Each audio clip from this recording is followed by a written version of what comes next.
एक रात आसमान में एक अजीब सा रोशनी का गोला चमका। शहर के सब लोग सो रहे थे, लेकिन एक छोटा लड़का आरव ने उस रोशनी को देखा। वो डर कर खिड़की से देखता रहा। रोशनी धीरे धीरे जमीन की तरफ गिर रही थी, जैसे कुछ नीचे आ रहा हो।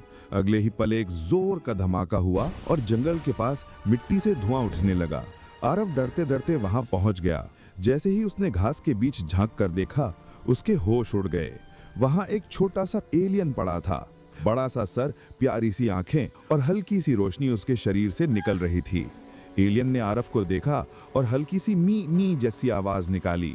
आरव को समझ आ गया कि ये डरता हुआ है। उसने एलियन को अपने कोट में लपेट लिया और चुपचाप घर ले आया। घर आते ही आरव की माँ हैरान रह गई। आरव, ये क्या लेकर आए हो? आरव बोला, माँ, वो अकेला है और बेचारा बहुत डरा हुआ है। एलियन ने अपने छोटे छोटे हाथ उठाकर माँ की तरफ देखा। उसकी आंखों में इतनी मासूमियत थी कि माँ का दिल पिघल गया। उन्होंने फैसला किया, ये एलियन हमारे साथ ही रहेगा। दिन बीतने लगे। एलियन का नाम रख दिया गया टिंकू। टिंकू घर में सबको प्यार करता, लेकिन कभी कभी अपनी अजीब पावर से गड़बड़ भी कर देता। कभी लाइट बंद कर देता, कभी चीजें हवा में उड़ा देता, कभी टीवी को गाने सुनाने लगता। एक दिन एक बड़ा मुश्किल पल आया। नासा वालों को पता चल गया कि जमीन पर एक एलियन मौजूद है। पुलिस और साइंटिस्ट उसको पकड़ने घर तक आ गए। आरव ने टिंकू का हाथ पकड़कर कहा, डरो मत, मैं हूं ना। जब साइंटिस्ट उसको ले जाने लगे तो टिंकू की आंखों में आंसू आ गए।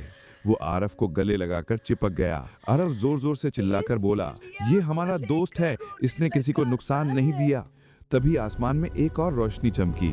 टिंकू का ओरिजिनल स्पेसशिप आ गया। उसके एलियन पेरेंट्स बाहर निकले और झुककर आरव और उसके परिवार को धन्यवाद दिया। टिंकू जब जाने लगा, उसने अपनी छोटी सी लाइट आरव को गिफ्ट दी। जब जब मुझे याद करोगे, ये चमक उठेगी।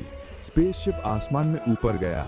आरव चुपचाप उस रोशनी को देखकर मुस्कुरा दिया, क्योंकि कभी कभी दोस्त जमीन के नहीं, आसमान के होते हैं।